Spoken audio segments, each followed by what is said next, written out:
Joining us now, Alabama Congressman Mo Brooks. Congressman, it's great to have you back on. Okay, this story about the Butler County, Ohio sheriff, he's Sheriff Richard Jones. He's had it with the Biden administration. He is cutting ties with Homeland Security in order to stop the administration from releasing illegal aliens into his Ohio community. So are more sheriffs going to do this nationwide? What do you think? I would hope that every single American patriotic citizen would do everything they can to help encourage the Biden administration to obey the law. We've got laws related to our southern border, and the Biden administration is just throwing them out the window. So I applaud these sheriffs who refuse to help violate American immigration law.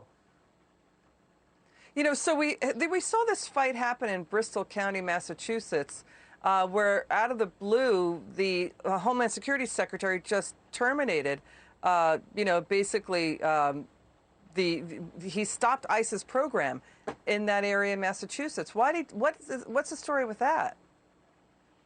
Well, that's a very good question, but ultimately from the outside, not on the inside, actually hearing the discussions amongst the parties, the bottom line is you have a rogue administration that is refusing to enforce the immigration laws that have been settled in the United States of America for decades. Each one of these immigration laws that protects our southern border, it has been passed by the House of Representatives, duly elected congressmen. It's been passed by United States senators, duly elected senators, and signed into law by presidents of the United States. And for this Department of Homeland Security, this President of the United States, just to refuse to obey American law is contemptible.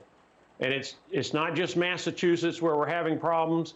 It's not just in Texas or pick any border state that's having problems. It's all across the United States of America. This sounds like a constitutional fight. Are Republicans going to do anything about it?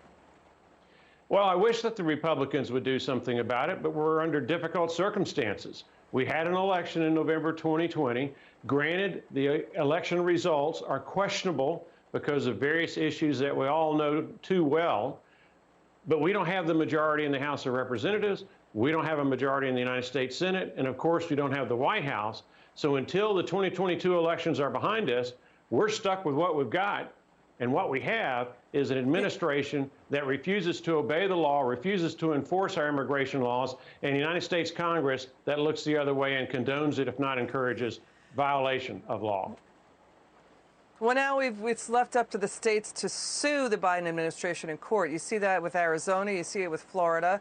You see, Arizona saying that basically because of Biden administration's policies, criminal illegal aliens charged with armed robbery, drug trafficking, kidnapping, homicide, arson, drunk driving, they're walking out of prisons instead of being turned over to ICE for deportation. So how could Republicans support the states? Is there any effort to do that?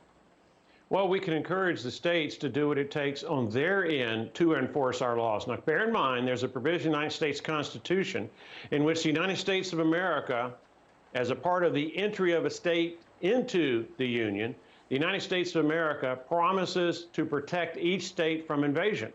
And if the United States of America is not going to protect these states from invasion, I would submit that the states have the right on their own to protect themselves and say the heck with this Department of Homeland Security, the heck with this White House, and doing what they have to do with their own law enforcement capabilities to enforce immigration laws when and if the federal government's not going to do it. And I believe they have that constitutional right under the United States Constitution, wherein the United States is not protecting us from the invasion.